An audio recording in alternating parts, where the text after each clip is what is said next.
그래서 이 어머니는 결정했다. 이제는 너희와 연락하지 않겠다고. 전화도 하지 않고 찾아가지도 않고 명절이나 생일에도 연락하지 않을 거야. 그것이 너희를 위한 일이라고 생각해. 안녕하세요. 인생의 향기입니다. 이야기를 시작하기 전에 구독과 좋아요, 알림 설정 부탁드립니다. 그럼 이어서 사연 들려드리겠습니다. 오늘도 정옥은 아침 6시에 눈이 떠졌습니다. 68살이 되어서도 몸에 밴 생활 리듬은 쉽게 바뀌지 않았죠. 작은 원룸 아파트에서 혼자 사는 지 벌써 3년째. 남편이 세상을 떠난 후로는 정말 조용한 나날들이 이어지고 있었습니다. 부엌에서 혼자 먹을 아침을 준비하면서 정옥은 자꾸만 휴대폰을 바라보게 됩니다. 어제도 그제도 아들 민수에게서는 연락이 없었어요. 예전에는 일주일에 한 번은 꼭 안부 전화를 주던 아들이었는데 요즘은 한 달이 지나도 소식이 없는 경우가 많았습니다. 바쁘겠지. 회사 일도 많고. 정옥은 혼잣말로 스스로를 달래면서도 마음 한편으로는 섭섭함을 감출 수 없었습니다. 아들이 결혼하고 나서부터 연락이 뜸해진 것도 사실이지만 특히 손자 하준이가 태어난 후로는 더욱 그랬어요. 며느리 지영과의 관계가 예전만큼 편하지 않다는 것을 정옥도 눈치채고 있었습니다. 평생 미용실에서 일하며 손님들의 이야기를 들어주던 정옥에게는 사람들의 미묘한 감정, 변화를 읽는 능력이 있었습니다. 지영이 자신을 대하는 태도에서 조심스러움과 거리감을 느낄 수 있었죠. 처음에는 새 며느리가 아직 어색해서 그런 줄 알았는데 시간이 지날수록 그 거리감은 더욱 뚜렷해졌습니다. 정옥은 식탁에 앉아 혼자서 미역국을 떠먹으면서 창밖을 바라봤습니다. 아파트 단지 앞마당에서는 이른 아침부터 할머니들이 나와 운동을 하고 있었어요. 모두들 비슷한 나이대의 여성들이었지만 정옥은 그들과 어울리는 것을 그리 좋아하지 않았습니다. 괜히 가족 자랑이나 손주 이야기가 나올까봐 부담스러웠거든요. 하지만 오늘은 왠지 그 할머니들의 웃음소리가 부러워 보였습니다. 함께 이야기할 사람이 있다는 것, 아침부터 만날 사람이 있다는 것이 새삼부럽게 느껴졌어요.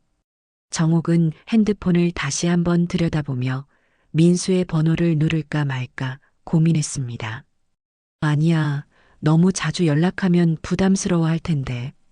결국 정옥은 전화를 걸지 못했습니다. 대신 거실에 놓인 하준이 사진을 바라보며 작은 미소를 지었어요. 8살이 된 손자는 정말 예쁘게 자라고 있었습니다. 민수를 닮아서 눈이 크고 총명해 보였죠. 하지만 그 사진조차 이제는 거의 1년 전에 찍힌 것이었습니다. 정옥의 하루는 이렇게 조용히 시작됩니다. 텔레비전을 켜고 아침 뉴스를 보면서 설거지를 하고 빨래를 널고 집안을 정리하는 일상이 반복되었어요. 예전에는 이런 일상도 나름 의미가 있다고 생각했습니다. 언젠가 아들이나 며느리가 찾아올 때를 대비해서 집을 깨끗하게 유지하는 것이 중요하다고 여겼거든요. 하지만 요즘은 그 의미조차 희미해져 가고 있었습니다. 아들 가족이 언제 찾아올지도 모르겠고 설령 찾아온다 해도 예전처럼 반가워할지 확신이 서지 않았어요. 지영의 시큰둥한 표정이나 바쁘다며 서둘러 돌아가는 모습들이 자꾸 떠올랐습니다. 점심시간이 되어서야 정옥은 잠시 외출을 했습니다. 근처 시장에서 장을 보는 것이 거의 유일한 외출 이유였어요. 시장 아주머니들과 간단한 인사를 나누고 혼자 먹기에는 너무 많은 양의 채소와 반찬거리를 사면서도 습관적으로 혹시 아들이 올까봐라는 생각을 했습니다. 시장에서 돌아오는 길에 정옥은 놀이터를 지나게 되었습니다. 오후 시간이라 아이들이 많이 나와서 놀고 있었어요. 엄마들이 벤치에 앉아서 아이들을 지켜보며 이야기를 나누는 모습을 보면서 정옥은 하준이가 어렸을 때를 떠올렸습니다. 그때는 가끔이라도 며느리가 하준이를 데리고 와서 함께 시간을 보냈었는데 이제는 그런 일도 거의 없어졌어요. 저녁이 되어서 정옥은 다시 한번 민수에게 전화를 걸까 고민했습니다. 추석이 2달 후로 다가오고 있었는데 아직 아무런 계획도 세워지지 않았거든요. 예전 같으면 벌써 추석 준비 이야기며 언제 올지 물어봤을 텐데 요즘은 그런 말을 꺼내기도 조심스러웠습니다. 추석이 1달 앞으로 다가온 어느 오후 정옥은 더 이상 참을 수 없어서 민수에게 전화를 걸었습니다. 벨소리가 길게 울리다가 겨우 연결되었을 때 민수의 목소리는 피곤해 보였어요. 어머니, 무슨 일이세요? 아들아, 추석이 얼마 안 남았는데 올해는 어떻게 할 생각이니? 전화기 너머로 민수가 잠시 침묵하는 소리가 들렸습니다. 그리고 나서 들려온 대답은 정옥의 마음을 서늘하게 만들었어요. 어머니, 그게 지영이가 올해는 친정에서 보내자고 하는데요. 하준이도 외할머니를 오래 못 봐서 정옥은 순간 말문이 막혔습니다. 작년에도 추석 당일에는 친정에 가고 그 다음 날에만 잠깐 들렀었는데 올해는 아예 오지 않겠다는 뜻이었거든요. 하지만 정옥은 섭섭한 마음을 내색하지 않으려고 애썼습니다. 그래, 그럼 그렇게 해라. 친정 부모님도 보고 싶으시겠지. 죄송해요, 어머니. 대신 추석 지나고 한번 뵈러 갈게요. 아니야, 괜찮다. 바쁜데 억지로 올 필요 없어. 전화를 끊고 나서 정옥은 한동안 그 자리에 서 있었습니다. 가슴 한편이 텅 빈 것 같은 느낌이었어요. 평생 추석이면 아들을 위해 음식을 준비하고 성묘도 함께 가고 가족이 모이는 시간을 가장 소중하게 여겼던 정옥에게는 받아들이기 힘든 일이었습니다. 그날 저녁 정옥은 옆집에 사는 윤자를 만났습니다. 윤자는 정옥보다 1살 어렸지만 남편과 사별한 지 오래되어서 혼자 사는 삶에 훨씬 익숙해 보였어요. 아파트 복도에서 마주친 윤자가 정옥의 표정을 보더니 물어봤습니다. 정옥아, 무슨 일 있어? 얼굴이 안 좋아 보이는데. 아니야, 그냥 뭔가 있구나. 우리 집에서 차나 한잔 하자. 윤자의 집은 정옥의 집과 구조는 같았지만 분위기가 완전히 달랐습니다. 벽에는 윤자가 직접 찍은 여행 사진들이 걸려 있었고 거실 한편에는 그림 그리는 도구들이 놓여 있었어요. 혼자 사는 집이라고는 믿기지 않을 만큼 생기가 넘쳤습니다. 추석 때문이지? 윤자가 차를 내오면서 물었습니다. 정옥은 놀라서 윤자를 바라봤어요. 어떻게 알았는지 신기했습니다. 맞아. 올해는 아예 안 온다고 하네. 친정에서 보낸다고. 그래서 속상한 거야? 속상하다기보다는 섭섭하지. 평생 명절이면 가족이 모이는 게 당연하다고 생각했는데 윤자는 고개를 끄덕이며 자신의 차를 한 모금 마셨습니다. 그리고 나서 조용히 말했어요. 정옥아, 나도 예전에는 너랑 똑같았어.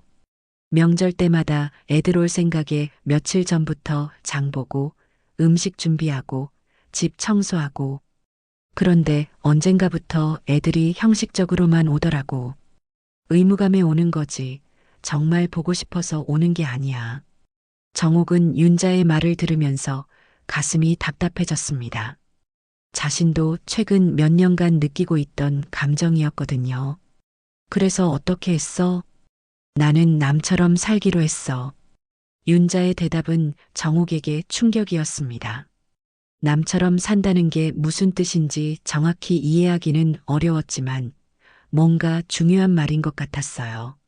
남처럼 산다는 게 뭔 소리야? 애들한테 기대하지 않는 거지. 내 인생을 애들 중심으로 돌리지 않는 거고, 그냥 이웃집 아저씨, 아줌마 대하듯이 대하는 거야. 가끔 안부 묻고, 필요하면 도움 주고, 그 정도로만. 정옥은 윤자의 말을 듣고 있으면서도 선뜻 이해가 되지 않았습니다. 자식을 남처럼 대한다는 것이 과연 가능한 일일까요? 평생 민수만 바라보고 살아온 정옥에게는 상상하기 어려운 일이었어요. 그게 쉬운 일이야? 쉽지 않지. 하지만 해보니까 마음이 편해지더라. 애들이 연락 안 해도 섭섭하지 않고, 명절에 안 와도 실망하지 않고, 대신 내가 하고 싶은 일들을 찾아서 하게 되더라고. 윤자는 벽에 걸린 여행 사진들을 가리키며 말했습니다. 작년에 제주도도 다녀왔고, 올해는 그림 그리기 배우기 시작했어. 젊었을 때는 애들 뒷바라지 하느라 못했던 일들을 이제야 하고 있어. 정옥은 윤자의 이야기를 들으면서 복잡한 마음이 들었습니다. 한편으로는 부럽기도 했고, 다른 한편으로는 두렵기도 했어요. 정말로 아들에게 기대하지 않고 살 수 있을까요? 그런 삶이 과연 의미가 있을까요? 하지만 윤자야, 그래도 자식은 자식 아니야?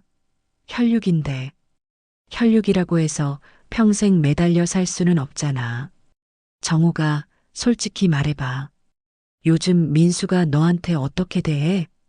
정옥은 대답하지 못했습니다. 윤자의 질문이 너무 정확히 핵심을 찌른 것 같았거든요. 최근 몇 년간 민수는 정옥을 점점 부담스러워하는 것 같았어요. 전화해도 빨리 끊으려고 하고, 만나도 일찍 돌아가려고 하고, 정옥의 말에 대답도 성의 없이 하는 경우가 많았습니다. 나는 남처럼 살기로 했어. 윤자가 처음 했던 그 말이 정옥의 머릿속에서 맴돌았습니다. 과연 자신도 그렇게 살 수 있을까요? 아들에게 기대하지 않고 섭섭해하지 않고 자기 인생을 사는 것이 가능할까요? 그날 밤 정옥은 잠들기 전까지 윤자의 말을 계속 생각했습니다. 그리고 처음으로 이런 생각을 해봤어요. 나도 남처럼 살아보면 어떨까? 추석이 지나고 일주일 후 정옥은 용기를 내어 민수에게 전화를 걸었습니다. 하준이의 생일이 며칠 후였거든요. 손자의 9번째 생일을 그냥 넘길 수는 없다고 생각했어요. 민수야, 하준이 생일이 이번 주잖아. 할머니가 선물을 준비했는데. 아, 그래요? 고마워요, 어머니. 그런데 요즘 하준이가 학원도 많이 다니고 해서 시간이. 민수의 말은 끝까지 이어지지 않았습니다. 하지만 정옥은 그 의미를 충분히 알 수 있었어요. 바쁘다는 뜻이었죠. 그럼 내가 직접 가서 줄게. 오래 있지는 않을 테니까. 어머니, 그게.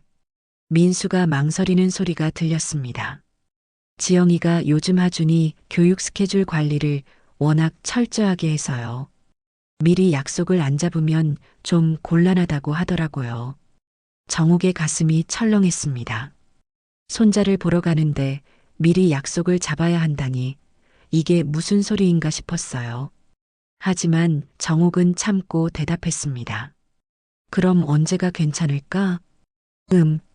이번 주는 좀 어려울 것 같고 다음 주에 연락드릴게요. 결국 정옥은 혼자서 하준이를 위한 선물을 샀습니다. 백화점에서 아이들이 좋아할 만한 장난감을 골라서 예쁘게 포장까지 했어요. 그리고 며칠을 기다렸지만 민수에게서는 연락이 오지 않았습니다. 하준이 생일 당일 정옥은 더 이상 기다릴 수 없어서 민수네 집으로 향했습니다. 아파트 앞에서 잠시 망설였지만 손자의 생일을 그냥 넘길 수는 없다는 마음이 더 컸어요. 엘리베이터를 타고 15층으로 올라가면서 정옥의 가슴은 두근거렸습니다. 초인종을 누르자 지영이 문을 열었습니다. 지영의 얼굴에는 당황한 기색이 역력했어요. 어머니, 갑자기 어떻게? 하준이 생일이잖아. 할머니가 선물을 가져왔어. 정옥이 예쁘게 포장된 선물을 내밀었지만 지영은 받지 않았습니다. 대신 현관문을 완전히 열지도 않은 채로 말했어요. 어머니, 죄송한데 오늘은 하준이가 친구들과 생일 파티가 있어서요. 미리 말씀드렸으면 좋았을 텐데. 그럼 잠깐만이라도 하준이 얼굴 좀 볼 수 없을까? 할머니가 왔다고. 지금 준비하느라 바빠서요. 그리고 앞으로는 미리 연락 주시고 오시면 좋겠어요. 갑작스럽게 오시면 저희도 곤란하거든요. 지영의 목소리에는 짜증이 섞여 있었습니다. 정옥은 그 순간 모든 것을 이해했어요. 자신이 환영받지 못한다는 것을, 손자를 보고 싶어 하는 마음조차 부담스러워 한다는 것을 말이죠. 그래, 알았어. 그럼 이 선물만. 나중에 민수 아빠가 받으러 가겠어요. 지영은 그렇게 말하고는 문을 닫았습니다. 정옥은 한동안 그 문 앞에 서 있었어요. 손에는 예쁘게 포장된 선물이 들려 있었고, 마음속에는 말로 표현할 수 없는 서운함이 가득했습니다. 엘리베이터를 기다리면서 정옥은 안에서 들려오는 웃음소리를 들었습니다. 하준이와 친구들의 즐거운 목소리였어요. 정옥은 그 소리를 들으면서 더욱 외로움을 느꼈습니다. 손자가 행복해하는 소리를 멀리서 들어야 하는 할머니의 마음을 누가 이해할 수 있을까요? 집으로 돌아가는 버스 안에서 정옥은 눈물을 참을 수 없었습니다. 다른 승객들이 볼까봐 고개를 돌리고 조용히 울었어요. 평생 가족을 위해 살아왔는데 이제는 그 가족에게서조차 환영받지 못한다는 현실이 너무 슬펐습니다. 버스 창밖으로 지나가는 풍경을 보면서 정옥은 윤자의 말을 떠올렸습니다. 나는 남처럼 살기로 했어. 그때는 이해하기 어려웠던 말이 이제는 조금 이해가 되는 것 같았어요. 아들에게 기대하고 사랑을 베풀고 관심을 주려고 해도 상대방이 받아주지 않으면 아무 소용이 없다는 것을 깨달았습니다. 집에 도착해서 정옥은 하준이를 위해 준비했던 선물을 거실 테이블 위에 놓았습니다.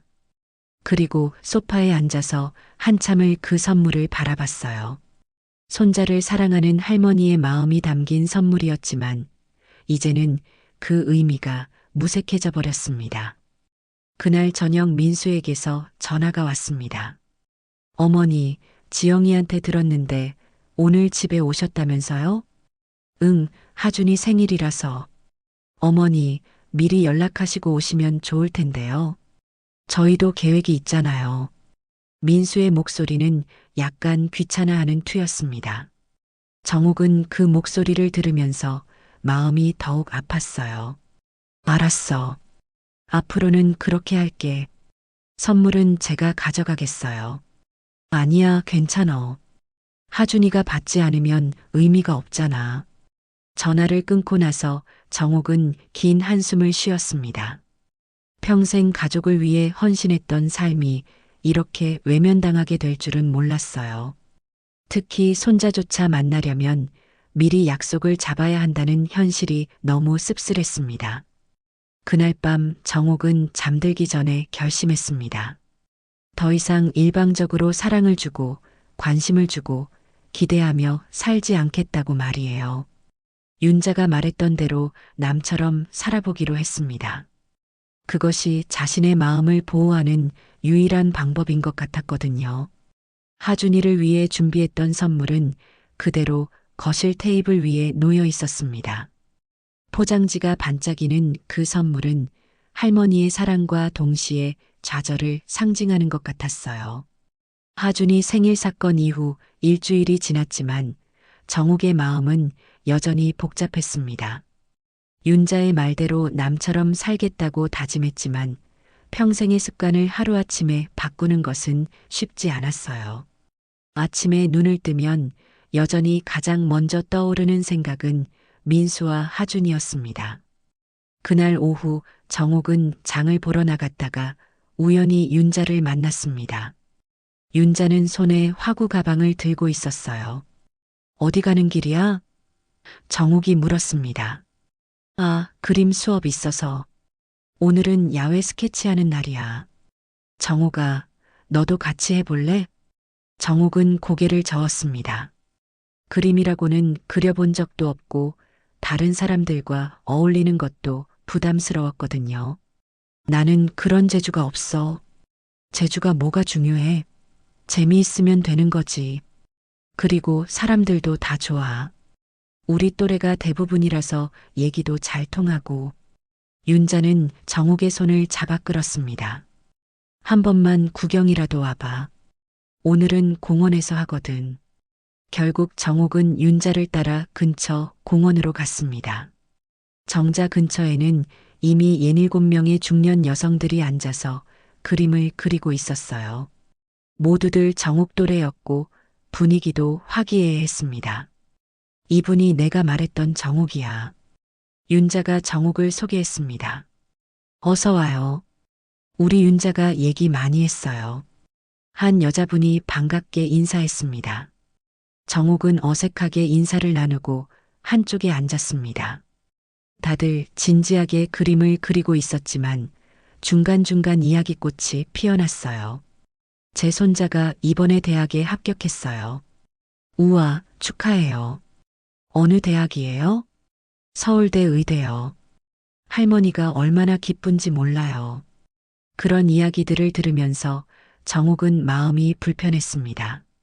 예전 같으면 자신도 하준이 자랑을 했을 텐데 이제는 할 이야기가 없었거든요. 오히려 며느리에게 쫓겨나다시피 한 이야기를 해야 할 판이었어요. 정욱 씨는 자녀분이 어떻게 되세요? 한 분이 물었습니다. 정욱은 잠시 망설였다가 대답했습니다. 아들 하나 있어요. 결혼해서 손자도 하나 있고요. 손자 얼마나 예뻐요? 자주 만나시죠? 정욱은 대답하기 어려웠습니다. 솔직히 말하자니 창피하고 거짓말하자니 양심에 걸렸어요. 요즘은 바빠서 자주 못 만나요.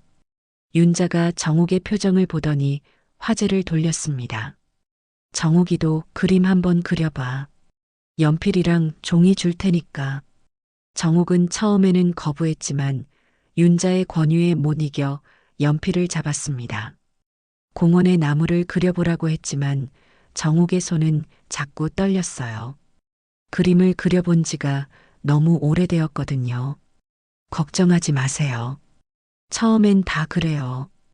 옆에 앉은 분이 격려해 주었습니다. 저도 처음에는 동그라미도 제대로 못 그렸어요. 1시간 정도 그림을 그리고 나서 다들 자리를 정리했습니다. 정욱이 그린 그림은 볼품 없었지만 그 시간 동안은 다른 생각을 하지 않을 수 있었어요. 민수나 지영, 하준이 생각이 잠시나마 머릿속에서 사라졌습니다. 어때? 재미있지? 윤자가 물었습니다. 생각보다는 괜찮네. 다음 주에도 와봐. 이번엔 실내에서 정무라 그리기 해. 정욱은 고개를 끄덕였습니다. 한 번 더 해봐도 나쁠 것 없을 것 같았어요. 집으로 돌아가는 길에 윤자가 정욱에게 말했습니다. 정욱아, 오늘 보니까 내가 많이 달라진 것 같아. 뭐가? 예전에는 맨날 민수 얘기, 하준이 얘기만 했는데 오늘은 한 번도 안 했잖아. 정욱은 그제야 깨달았습니다. 정말로 오늘은 가족 이야기를 한 번도 하지 않았어요. 대신 그림에 집중하고 다른 사람들과 이야기를 나누는 시간을 보냈습니다. 아마 조금씩 변하고 있는 것 같아. 정욱이 조심스럽게 말했습니다. 그래, 그게 맞아. 조금씩 변해가는 거야. 하루아침에 바뀔 수는 없으니까. 그날 저녁 정욱은 오랜만에 마음이 편안했습니다. 물론 여전히 민수와 하준이가 그리웠지만 예전만큼 절망적이지는 않았어요. 새로운 사람들을 만나고 새로운 일을 해본다는 것이 생각보다 의미 있다는 것을 깨달았습니다. 며칠 후 정욱은 결심을 했습니다. 더 이상 민수에게 먼저 연락하지 않기로 한 것이에요. 그동안은 일주일에 한 번씩은 안부 전화를 했었는데 이제는 민수가 연락할 때까지 기다려보기로 했습니다.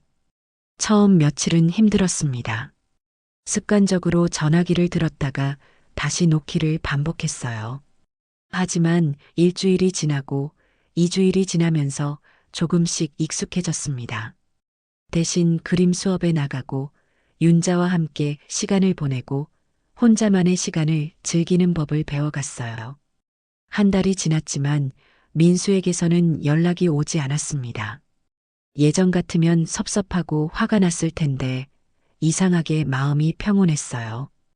윤자가 말했던 대로 기대하지 않으니까 실망하지도 않는다는 것을 체험하고 있었습니다.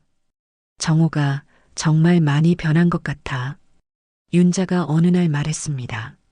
어떻게? 표정이 밝아졌어.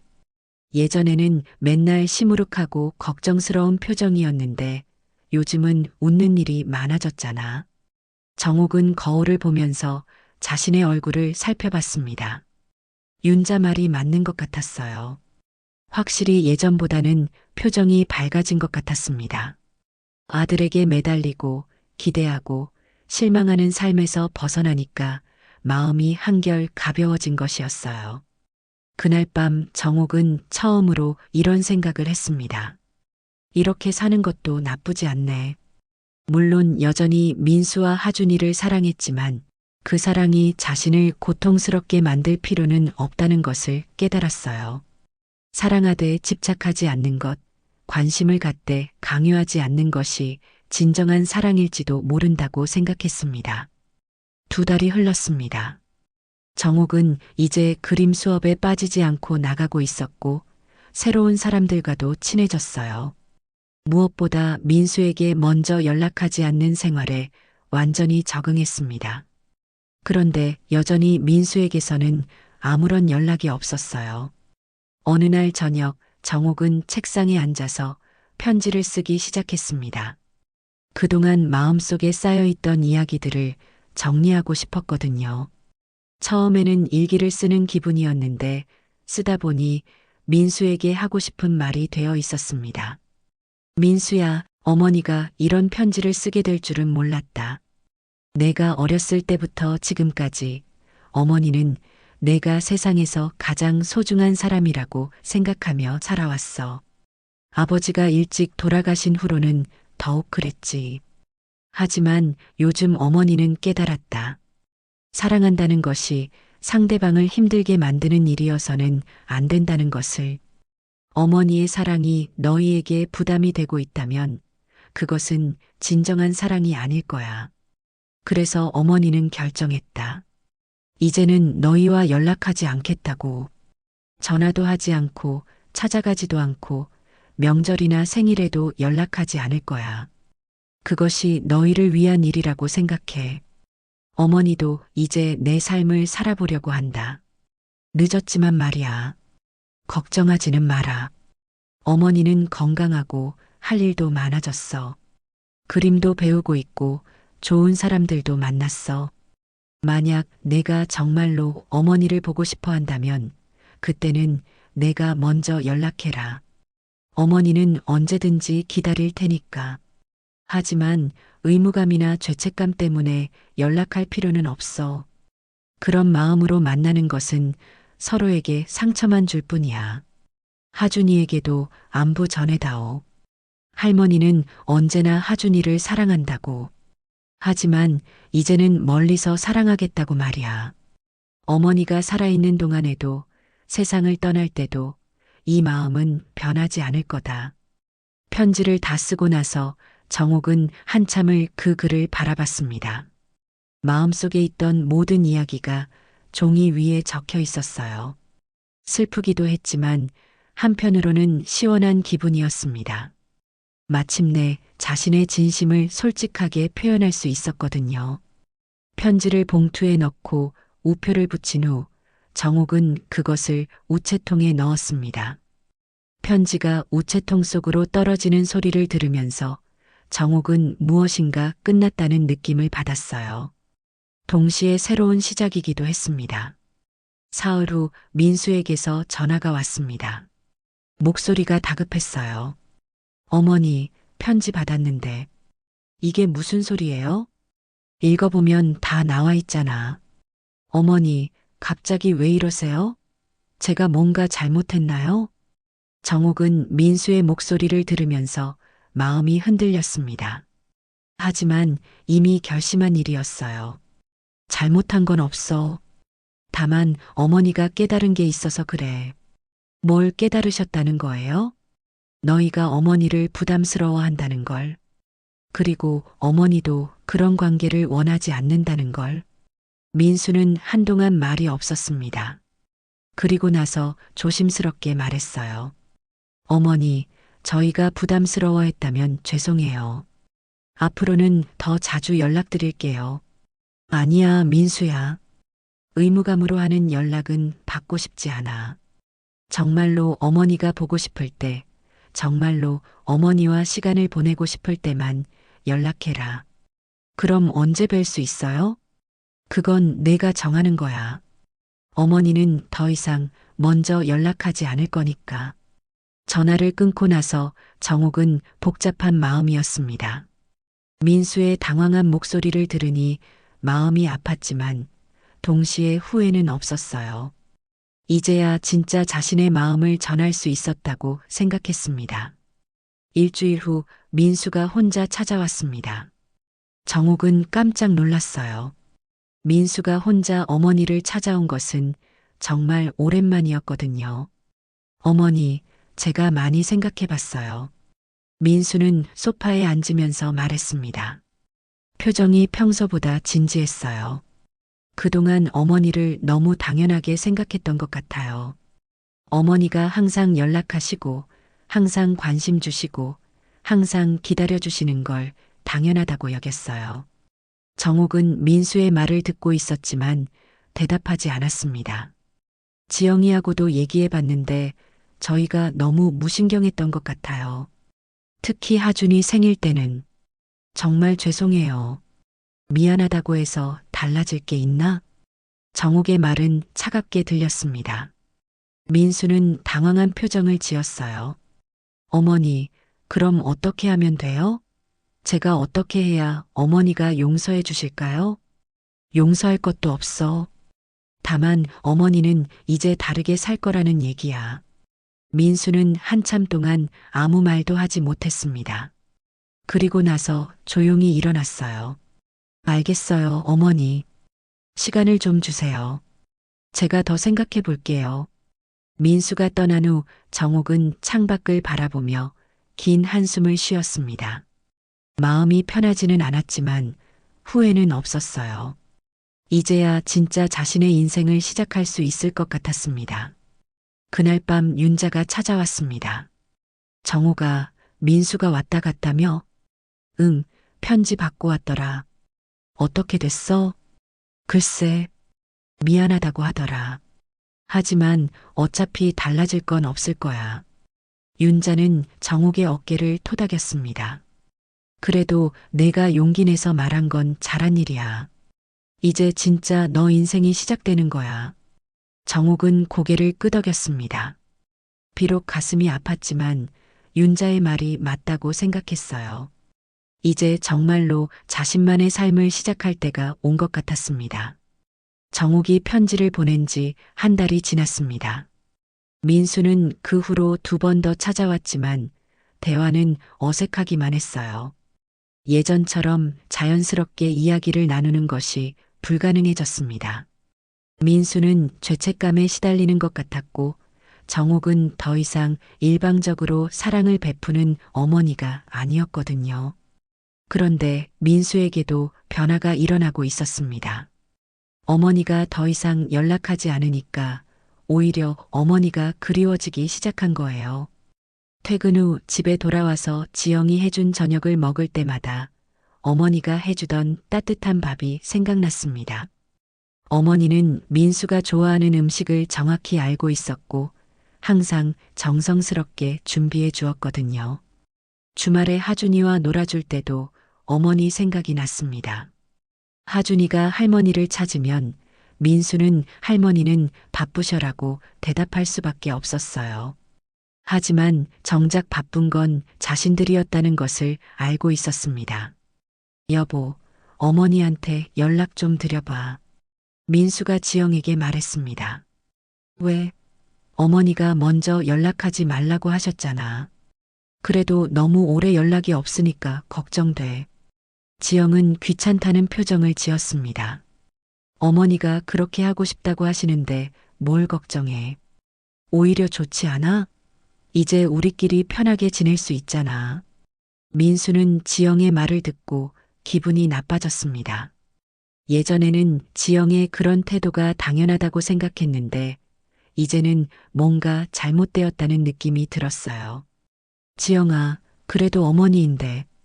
당신 어머니잖아. 당신이 알아서 해. 지영은 그렇게 말하고는 방으로 들어가 버렸습니다. 민수는 혼자 거실에 앉아서 어머니 생각을 했어요. 어렸을 때 아버지가 없어서 힘들었던 시절, 어머니는 하루 종일 미용실에서 일하면서도 민수를 위해 최선을 다했습니다. 학비며 용돈이며 민수가 필요한 건 무엇이든 마련해 주었어요. 대학에 진학할 때도, 군대에 갈 때도, 결혼할 때도 어머니는 항상 곁에 있었습니다. 하지만 민수는 그것을 당연하게 여겼어요. 어머니의 사랑과 희생을 고마워하기보다는 점점 부담스러워했던 것이 사실이었습니다. 며칠 후 민수는 회사 동료들과 점심을 먹으면서 이런 이야기를 했습니다. 요즘 우리 어머니가 연락을 안 하세요. 어머니가 화나셨나 봐요. 한 동료가 말했습니다. 그런 것 같아요. 편지를 보내서 이제는 연락하지 않겠다고 하시더라고요. 아, 그거 심각한데요. 어머니들이 그런 말씀하실 때는 정말 섭섭하셨을 때거든요. 다른 동료가 고개를 끄덕였습니다. 저희 어머니도 비슷하게 하신 적 있어요. 그때 정말 후회했거든요. 빨리 가서 사과드려야 하는 거 아니에요? 민수는 동료들의 말을 듣고 마음이 무거워졌습니다. 어머니가 정말로 섭섭해하고 계신다는 것을 이제야 실감하게 되었어요. 그날 저녁 민수는 어머니에게 전화를 걸었습니다. 오랜만에 자신이 먼저 거는 전화였어요. 어머니, 민수예요. 응, 무슨 일이야? 정욱의 목소리는 예전과 달랐습니다. 차갑지는 않았지만 예전처럼 반가워하는 목소리도 아니었어요. 그냥 안부 여쭤보려고요. 건강하세요? 응, 건강해. 요즘 뭐하고 지내세요? 그림 배우고 친구들 만나고 그렇게 지내. 민수는 어머니가 그림을 배운다는 말에 놀랐습니다. 평생 그런 취미가 없으셨던 분인데 언제부터 그림을 배우기 시작하신 걸까요?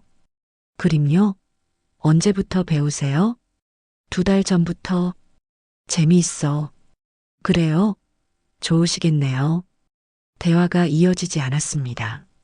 예전에는 어머니가 먼저 이것저것 물어보시고 걱정해 주시고 관심을 보여주셨는데 이제는 민수가 말을 걸어야 대답하는 시기였어요. 어머니, 이번 주말에 뵈러 갈까요? 굳이 그러지 마라. 바쁘잖아. 바쁘지 않아요. 정말 뵙고 싶어서요. 정옥은 잠시 침묵했습니다. 진짜 보고 싶어서야? 아니면 미안해서야? 민수는 대답하지 못했습니다. 사실 둘 다였거든요. 어머니가 보고 싶기도 했지만 죄책감 때문이기도 했어요. 생각해보고 정말 보고 싶으면 와라. 하지만 의무감으로는 오지 마. 전화를 끊고 나서 민수는 한참을 생각했습니다. 정말로 어머니가 보고 싶은 걸까? 아니면 그냥 죄책감 때문인 걸까요? 스스로에게 솔직해지려고 했지만 쉽지 않았어요. 그런데 며칠이 지나면서 민수는 확실히 알게 되었습니다. 어머니가 진짜 그리웠던 거예요. 어머니의 따뜻한 밥, 어머니의 관심 어린 목소리, 어머니가 해주시던 작은 정성들이 하나씩 생각났습니다.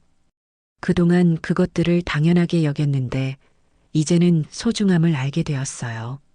하지만 어머니는 이미 변해 있었습니다.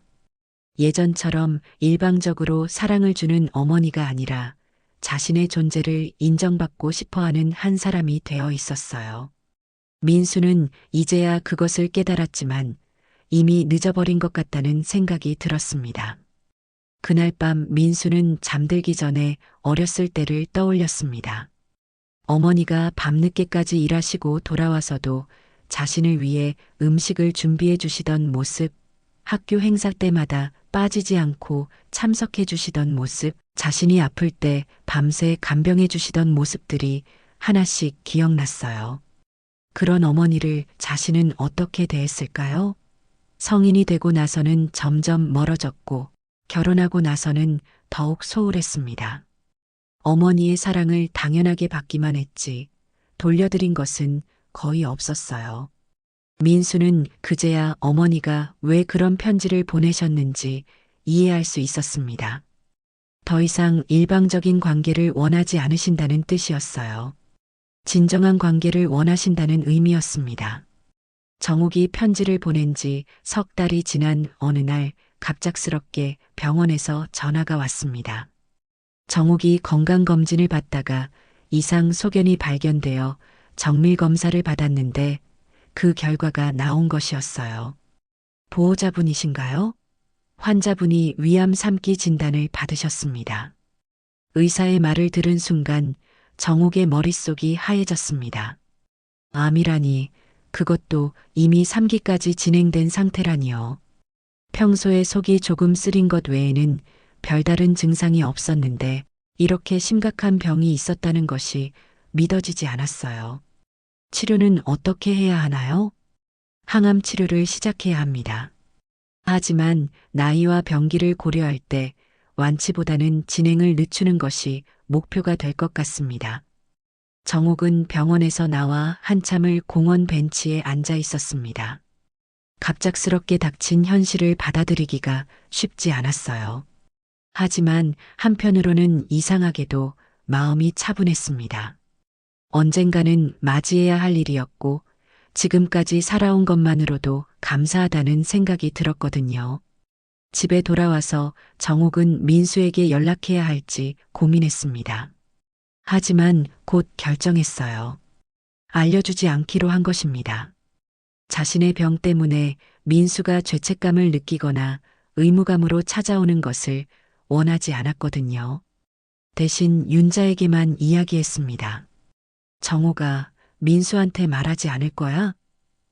윤자가 걱정스럽게 물었습니다. 말하면 뭐해? 어차피 치료받을 건 치료받을 거고 민수가 안다고 해서 달라질 건 없잖아. 그래도 아들인데 아들이라고 해서 내 병까지 책임질 필요는 없어. 그리고 죄책감으로 오는 건 받고 싶지 않아. 윤자는 정욱의 의지가 확고한 것을 알고 더 이상 말리지 않았습니다. 대신 치료 과정에서 옆에 있어주겠다고 약속했어요. 항암 치료가 시작되었습니다. 처음에는 견딜만 했지만 회차가 거듭될수록 몸이 힘들어졌어요. 머리카락이 빠지고 입맛이 없어지고 온몸이 아픈 날들이 많아졌습니다. 하지만 정욱은 꿋꿋하게 치료를 받았어요. 그림 수업에도 계속 나갔습니다. 몸이 허락하는 날에는 빠지지 않고 참석했어요.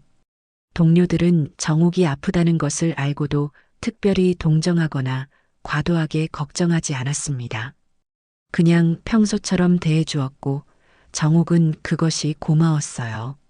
정욱 씨, 오늘 그림 정말 잘 그리셨네요. 선생님이 말했습니다. 정욱이 그린 그림은 창밖 풍경이었는데 평소보다 색감이 더 선명하고 대담했어요. 아픈 와중에도 삶에 대한 의지가 느껴지는 그림이었습니다. 감사합니다. 요즘 색깔이 더 잘 보이는 것 같아요. 정욱의 말에 다들 웃었습니다. 병을 앓고 있다는 것이 믿어지지 않을 만큼 밝은 모습이었거든요. 한편 민수는 어머니와의 거리감을 느끼면서 점점 불안해지고 있었습니다. 가끔 전화를 드려도 예전 같지 않았고 만나자고 해도 굳이 그럴 필요 없다는 대답만 돌아왔어요. 어머니가 정말로 자신에게서 멀어지고 있다는 것을 느꼈습니다. 어느 날 민수는 우연히 어머니가 다니는 병원 근처에서 어머니를 봤습니다. 그런데 어머니의 모습이 평소와 달랐어요. 머리카락이 많이 빠져 있었고 얼굴도 많이 야위어 보였습니다. 민수는 깜짝 놀라서 어머니를 불렀습니다. 어머니, 정욱은 뒤돌아봤지만 반가워하지 않았습니다. 오히려 당황하는 표정이었어요. 민수야, 여기서 뭐해? 어머니, 머리가 왜 이렇게 해? 혹시 어디 아프세요? 정옥은 잠시 망설였지만 거짓말하지 않기로 했습니다. 위암이야. 항암 치료 받고 있어. 민수는 순간 말을 잇지 못했습니다. 어머니가 암에 걸리셨다는 것도 충격이었지만 자신에게 말씀하지 않으신 것이 더욱 충격이었어요. 언제부터요? 왜 말씀 안 하셨어요? 석 달 전부터. 말해서 뭐해? 너 걱정만 시킬 뿐이잖아. 어머니, 제가 걱정하는 게 당연하잖아요. 저는 어머니 아들이에요. 정옥은 민수를 차갑게 바라봤습니다. 걱정해서 뭐 할 거야? 매일 병문안 올 거야? 아니면 죄책감에 시달릴 거야? 그런 게 아니라. 그런 거 맞아. 내가 지금 나한테 관심 보이는 것도 죄책감 때문이잖아. 내가 건강할 때는 연락도 안 하다가 아프다고 하니까 갑자기 걱정되는 거지. 민수는 할 말이 없었습니다. 어머니의 말이 어느 정도 맞았기 때문이에요. 어머니, 죄송해요. 제가 정말 잘못했어요. 미안하다고 해서 달라질 것도 없고, 나도 이제 그런 관계를 원하지 않아. 정옥은 그렇게 말하고는 돌아서서 걸어갔습니다. 민수는 그 뒷모습을 바라보면서 가슴이 아팠어요. 어머니가 이렇게 아프신데 자신은 아무것도 모르고 있었다니 너무 부끄러웠습니다. 그날 밤 민수는 병원에 전화해서 어머니의 상태를 물어봤습니다. 하지만 환자 본인의 동의 없이는 알려줄 수 없다는 답변만 들었어요. 민수는 어머니가 정말로 자신을 완전히 차단하고 있다는 것을 실감했습니다. 며칠 후 민수는 다시 어머니를 찾아갔습니다. 이번에는 하준이를 데리고 갔어요. 할머니, 하준이가 반갑게 달려갔습니다. 정옥의 얼굴에 처음으로 미소가 떠올랐어요. 손자만큼은 여전히 사랑스러웠습니다. 하준아, 할머니가 많이 보고 싶었어. 하준이는 할머니의 변한 모습을 보고 걱정스럽게 물었습니다. 할머니, 머리카락이 왜 없어요? 할머니가 아파서 약을 먹고 있거든. 그래서 머리카락이 좀 빠졌어. 그럼 아픈 거예요? 응, 조금 아파. 하지만 괜찮아. 민수는 어머니와 하준이의 대화를 보면서 마음이 더욱 아팠습니다. 어머니는 손자에게는 여전히 따뜻했지만 자신에게는 벽을 쌓고 있었어요. 어머니, 제가 간병해 드릴게요. 매일 와서. 필요 없어. 정옥이 단호하게 말했습니다. 넌 내 아들이지만 더 이상 내 가족은 아니야. 정옥의 말은 민수에게 큰 충격이었습니다. 아들이지만 가족이 아니라니 이게 무슨 의미일까요? 넌 내 아들로 태어났지만 가족이 되는 건 선택하는 거야. 넌 나를 가족으로 선택하지 않았어. 그러니까 나도 더 이상 너를 가족으로 생각하지 않겠어. 정옥의 말에는 깊은 슬픔과 동시에 단단한 의지가 담겨 있었습니다. 민수는 그제야 자신이 얼마나 큰 실수를 했는지 깨달았지만 이미 너무 늦어버린 것 같았어요. 정옥의 병세가 악화되면서 항암 치료도 효과를 보지 못하게 되었습니다. 의사는 더 이상 적극적인 치료보다는 편안한 시간을 보내는 것이 좋겠다고 조심스럽게 말했어요. 정옥은 그 말을 듣고도 담담했습니다. 이미 마음의 준비를 하고 있었거든요. 윤자의 권유로 정옥은 집 근처의 작은 요양병원으로 옮겼습니다. 집에서 혼자 지내기에는 몸이 너무 약해졌기 때문이에요. 요양병원은 조용하고 아늑했습니다. 창밖으로는 작은 정원이 보였고 사계절 내내 꽃이 피는 곳이었어요. 여기 괜찮지? 윤자가 정옥의 방을 둘러보며 물었습니다. 응, 좋아. 조용하고. 정옥은 창가 침대에 누워서 밖을 바라봤습니다. 가을이 깊어가고 있었어요.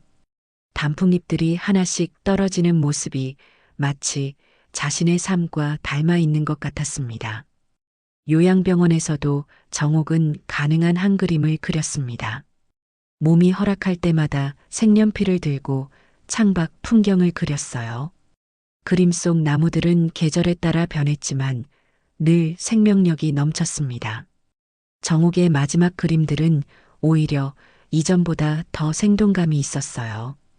윤자는 거의 매일 찾아왔습니다. 때로는 뜨개질 도구를 가져와서 함께 뜨개질을 하기도 했고, 때로는 그냥 앉아서 이야기를 나누기도 했어요. 그 시간들이 정옥에게는 가장 평화로운 순간들이었습니다. 정옥아, 후회하지 않아? 어느 날 윤자가 물었습니다. 뭘? 민수하고 끝까지 화해하지 않은 것 말이야. 정옥은 잠시 생각해 봤습니다. 후회하지 않아. 나는 마지막만큼은 나답게 살았어. 그것만으로도 만족해. 그래도 아들인데, 아들이라고 해서 내가 평생 참고 살아야 하는 건 아니잖아. 나도 존중받을 권리가 있어. 윤자는 정옥의 말에 고개를 끄덕였습니다. 정옥이 자신의 존엄을 지키며 살고 있다는 것을 알 수 있었어요. 한편 민수는 어머니가 요양병원에 입원했다는 소식을 들었습니다. 병원 측에서 연락을 해온 것이었어요. 민수는 급히 병원으로 달려갔지만 정옥은 면회를 거부했습니다. 어머니, 저예요. 민수예요.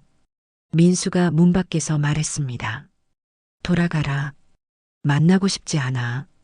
어머니, 제발 한 번만 만나주세요. 정말 중요한 얘기가 있어요. 하지만 정옥은 끝까지 문을 열어주지 않았습니다. 간병사가 나와서 환자가 면회를 원하지 않는다고 전했어요. 민수는 병원 복도에서 한참을 앉아 있었습니다. 어머니가 저 안에 계시는데 만날 수도 없다니 이보다 절망적인 일이 또 있을까요? 자신이 저지른 일들이 하나씩 떠올랐습니다. 어머니의 사랑을 당연하게 여겼던 것, 며느리 편에서만 생각했던 것, 어머니를 점점 멀리했던 것들이 말이에요. 며칠 후 민수는 하준이를 데리고 다시 병원을 찾았습니다. 어머니가 손자만큼은 만나주실 거라고 생각했거든요. 할머니가 많이 아프다고? 하준이가 물었습니다. 응, 그래서 병원에 계셔. 할머니한테 인사드리자. 이번에는 정욱이 면회를 허락했습니다. 하지만 하준이하고만 만나겠다고 했어요. 아빠는 밖에서 기다려. 하준이가 혼자 병실로 들어갔습니다. 정욱은 많이 야위어 있었지만 하준이를 보자 얼굴에 미소가 떠올랐어요. 하준아, 할머니 보러 와줘서 고마워. 할머니, 많이 아파요? 응, 조금 아파. 하지만 하준이 보니까 기분이 좋아져.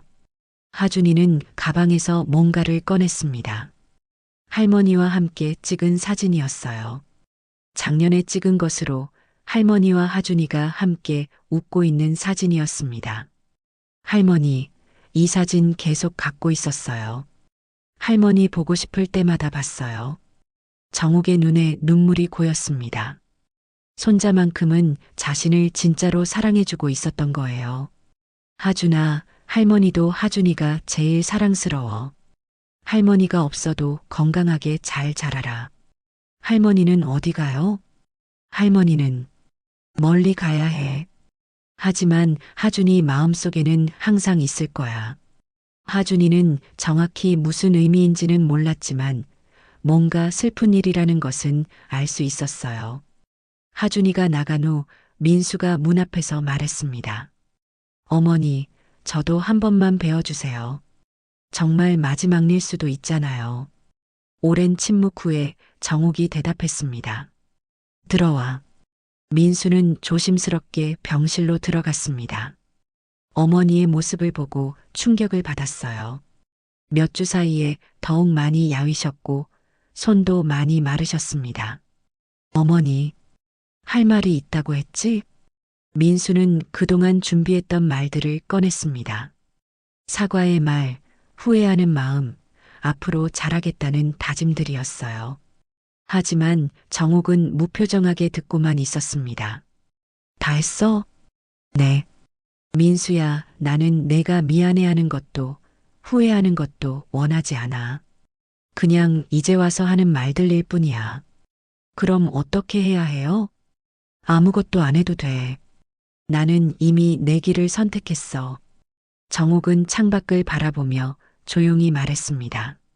나는 내 인생 마지막 몇 년을 정말 나답게 살았어. 더 이상 누군가에게 매달리지 않고 내가 원하는 대로 살았어. 그림도 배우고 좋은 사람들도 만나고 나 자신을 위한 시간을 가졌어. 민수는 어머니의 말을 들으면서 복잡한 마음이 들었습니다. 어머니가 행복해 보이기도 했지만 한편으로는 자신이 그 행복에서 완전히 배제되어 있다는 것이 슬펐어요. 어머니, 저는 지금에라도 진짜 어머니를 사랑하고 싶어요. 너무 늦었어, 민수야. 정옥의 말은 단호했습니다. 사랑은 타이밍이 있는 거야. 내가 사랑을 원할 때 주어야 의미가 있는 거지. 지금 와서 하는 사랑은 나한테는 의미가 없어. 민수는 더 이상 할 말이 없었습니다. 어머니의 마음이 이미 돌이킬 수 없을 만큼 멀어져 있다는 것을 깨달았어요. 정옥은 그 후 2달을 더 버텼습니다. 윤자와 함께 뜨개질을 하고 그림을 그리고 창밖 풍경을 바라보며 평화로운 시간을 보냈어요. 생의 마지막 순간까지도 정옥은 자신다운 모습을 잃지 않았습니다. 어느 겨울날 아침 정옥은 조용히 눈을 감았습니다. 윤자가 곁에 있었고 정옥의 얼굴에는 평온한 미소가 떠 있었어요.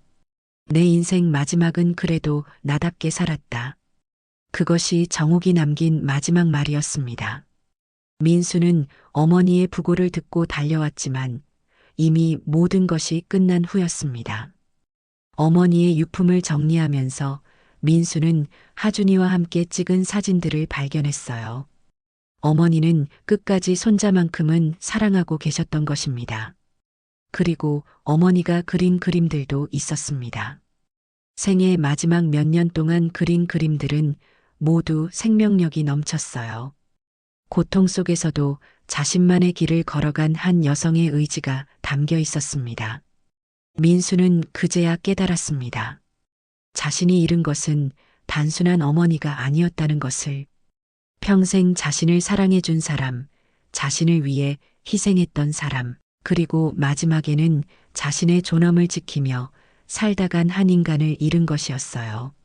정옥의 장례식에는 많은 사람들이 왔습니다.